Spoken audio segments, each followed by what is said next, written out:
Wearing another person's skin feels like donning a cheap, wet tracksuit, somehow sticky and scratchy all at once. But beauty like this demands sacrifice, and it's always worth it in the end. I make my way to school on foot, taking my time, hoping a brisk autumn walk will make me more comfortable in this new skin. I took care to notice how warm this town felt even in fall. Charming mom and pop shops strewn down the street, adorning different colors and themes. Bikes and balls scattered across front yards, waiting for the return of children, while older folks wave seated from their porch to anyone who passes by. This charming scene made me feel as if I was drinking a hot cup of apple cider decorated with cinnamon sticks, a sweet warmth that made me sick to my stomach. I see a boy helping an elderly woman with her plants. She offers the boy some cash, but he shakes his head no with his hand raised. Of course. Finally, I arrived at the school entrance and notice a young man rummaging through his handbag. Missing something? I ask, startling him. He quickly turns around. Oh, Emily. Good morning. Just trying to find my darn ID card in this maze of a handbag.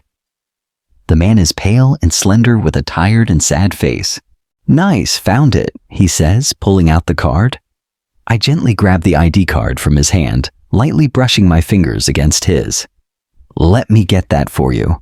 Huh? Eric Bullman. What a dull name. I think, swiping the card to unlock the door. Appreciate it, Emily? But I could have just did that myself, he says. I know. I just remembered how cute your ID card photo was, and just had to see it again. I tease, giving his pale face some color. He stares at me as if he couldn't believe the words that just came out of my mouth. After a moment, I smile.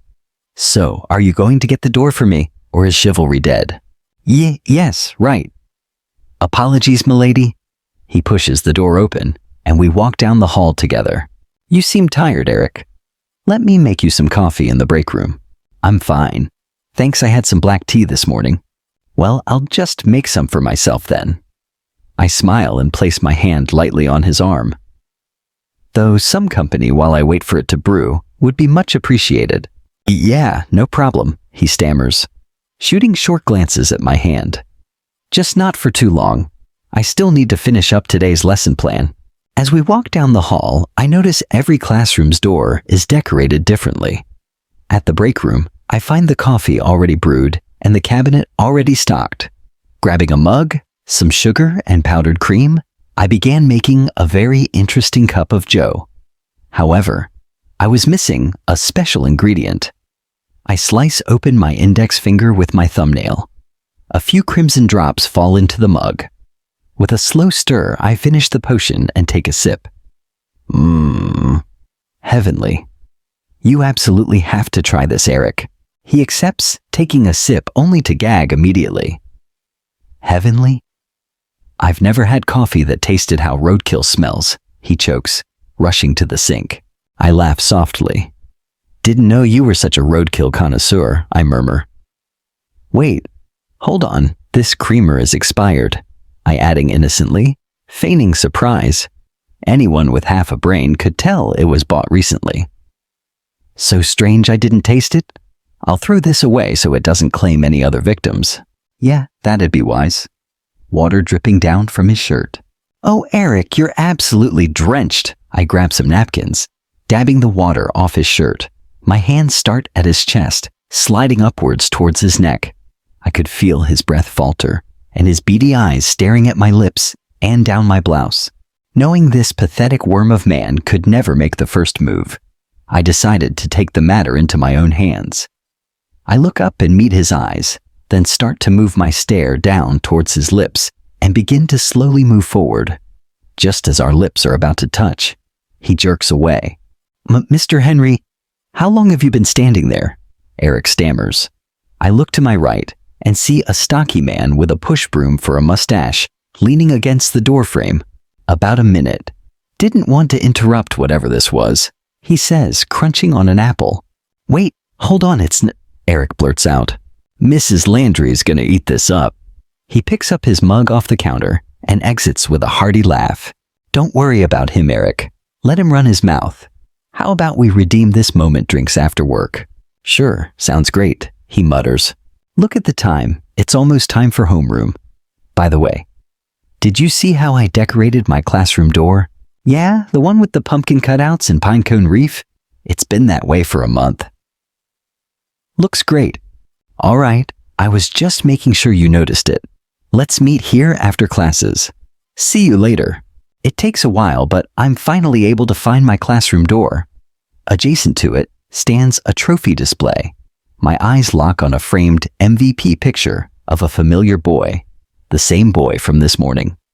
Interesting, I thought, grinning to myself. I get into my classroom and prepare myself for the impending onslaught of snot-nosed brats. However, the day flows smoothly.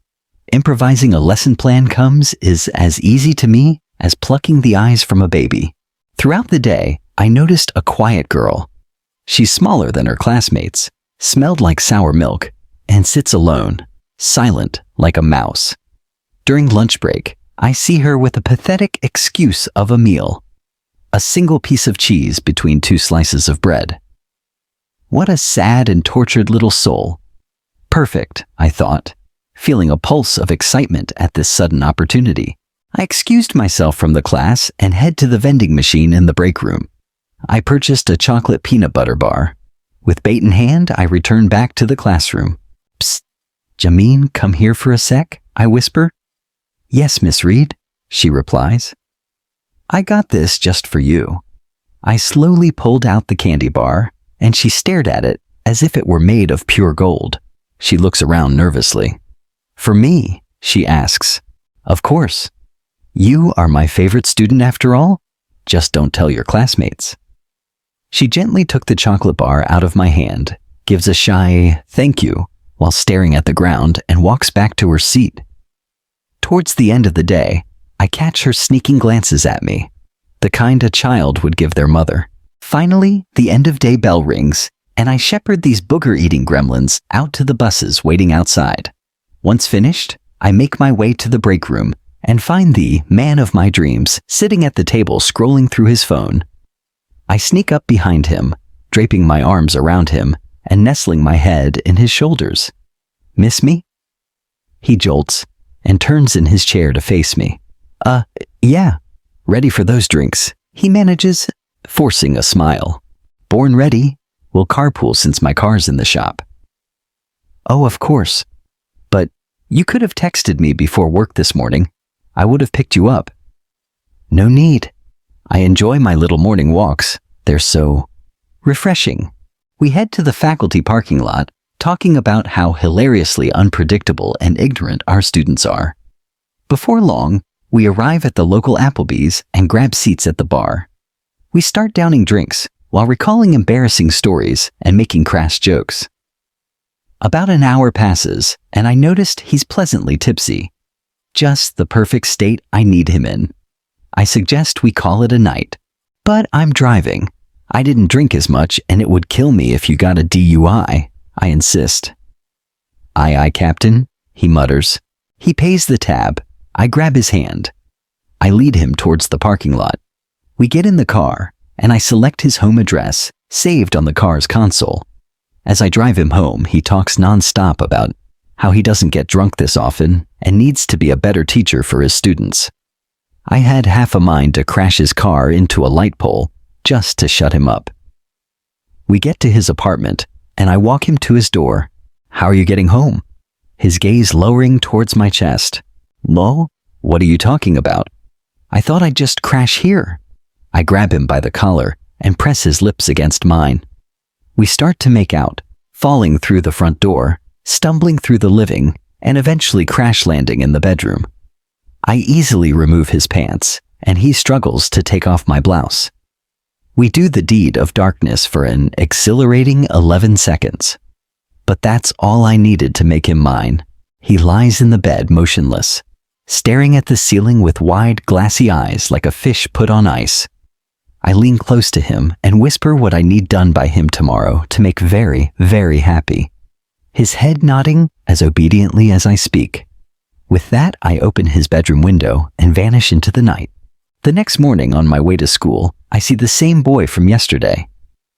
"A boy that's up this early deserves a trophy," I exclaim, grabbing his attention. "Thanks, ma'am, but I already have enough," he boasts. "What for?" "I'm Elmsbury Elementary's best soccer player. Even Coach Henry says so." "Elmsbury Elementary? That's where I teach. Say since you're also a part of the Elmsbury family. Let me help kick off your promising soccer career." "Really?" "Yeah, come meet after school in room 124. I'll get you in touch with my brother. He's a coach at a private middle school just south of here and could get you a scholarship." "Whoa, no way, are you serious?" His eyes glinting with excitement. "Deadly," I reply with a toothy grin. Jasmine was attached to me by the hip throughout the entire day. Towards the end of the day, I made her a little promise. "Hey, Jasmine, I have a little promise for us," I whisper. "If you give me a lock of your hair and I give you a lock of mine, we'll always be with one another, even after the last bell rings." She agrees, and we carefully exchange strands of hair. The end of day bell rings, and my class clears out with Jasmine being the last to leave. 5 minutes don't even pass from when the final bell rang and the boy from this morning comes rushing through my door.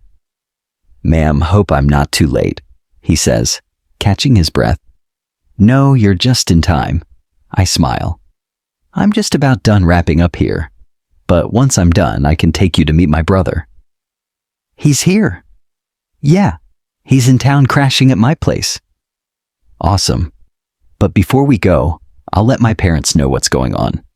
"No need, my house is less than a mile from here, and this little meet and greet shouldn't take long, considering he just wants to ask you a few questions." "Okay, if you say so, ma'am. Can't wait to surprise my mom with this scholarship." Who doesn't love surprises? I smile, leading him to my house. As soon as we step inside, I slam the door shut behind him. Dots spread across the living room table are saws, hammers, and blades, all varying in sizes, perfectly arranged. I felt an overpowering feeling of ecstasy wash over me. The boy stood there frozen. I could smell the fear excreting from his pores, practically tasting it. I place a cold and heavy hand on his shoulder. I don't think I could have waited another day. Hours pass, his delicious screams echoing throughout the house, making for the perfect appetizer. MVP, I thought. The boy made a better a pie than a soccer player. Even though I was starving, I could not enjoy this meal alone. Acknowledging this, I disappeared into the night, gripping a black and curly lock of hair. I slipped through Jasmine's window as she, somehow, sleeps so peacefully on a twin mattress that rested on the floor. I slowly approached her. "Psst, Jasmine. Guess who?" "Huh? Miss Reed. What are you doing here?" she asked groggily. "I'm taking you to my special friend." I look at her lovingly. "He's just dying to meet you." "Does he have candy bars?" she asks, staring at me with doe eyes. "Why, yes. He has the tastiest candy bars you have ever dreamed of." "All you have to do is say yes." "Okay," she murmurs. "Close enough." I scoop her up into my arm when suddenly her door slams open. "Jasmine, wait. Who the hell are you? And what the fuck?" Before he can cross the room in an instant, I have his throat in my grasp. Clawing at my face, gasping for air, he peels away skin, revealing what lies beneath. "What are you?" he strains to say right. Before I snap his neck, "Come, Jasmine." She was in shock, but did not resist me as I went to pick her back up. Just like that, we fade into the night. We arrive at the house, but as soon as I close the door, I hear sirens wail from down the street. I close my eyes and encroach my will into my slave's mind, giving him new orders. Moments later, a bang shakes the door, followed by an unnecessarily loud, "Police, open up." I sighed, calling out, "Just a minute." But about 5 of them pass. Another bang on the door shakes the door, cut off by a deafening crash, followed by the crack of gunshots. "Looks like the help has arrived, Jasmine. Let's make like banana and split." Jasmine giggles. Taking her hand, I lead her out through the back and into the thick woods behind the house. I absolutely cannot wait for her to meet my very, very generous friend.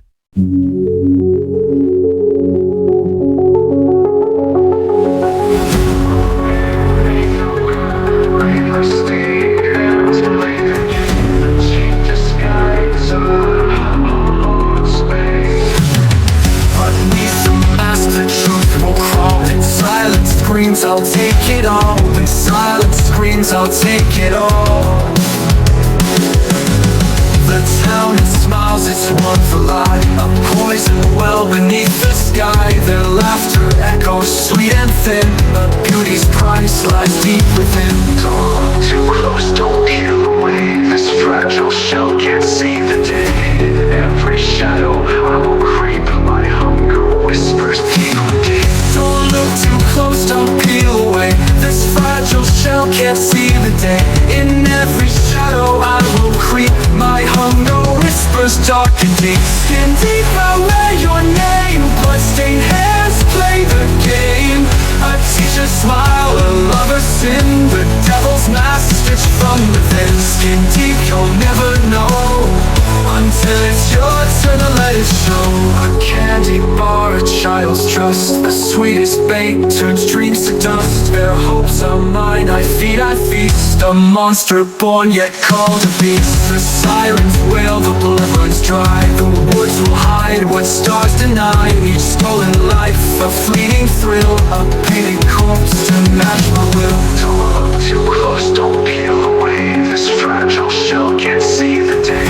In every shadow I will creep. My hunger whispers deep within. Skin deep, I wear your name. Bloodstained hands play the game. A teacher's smile, a lover's sin. The devil's mask stitched from within. Skin deep, you'll never know until it's your turn to let it show.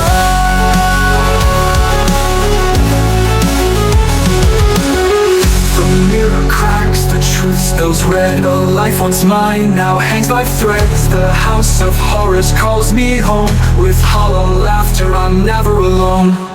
Alone. Skin deep, the mask will fade. The child's cry, the monster made. The night will tell what I can't show. Skin deep beneath the darkness grows. Darkness grows.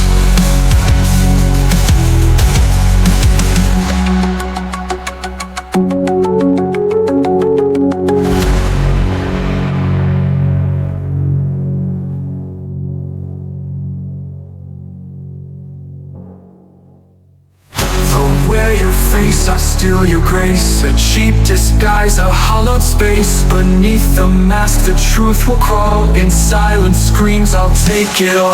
The town, it smiles, it's one for life. A poise will hide what stars deny. Each stolen life, a fleeting thrill. A painted corpse to match my will. The mirror cracks and truth spills red. A life once mine now hangs by threads. The house of horrors calls me home. With hollow laughter I'm never alone.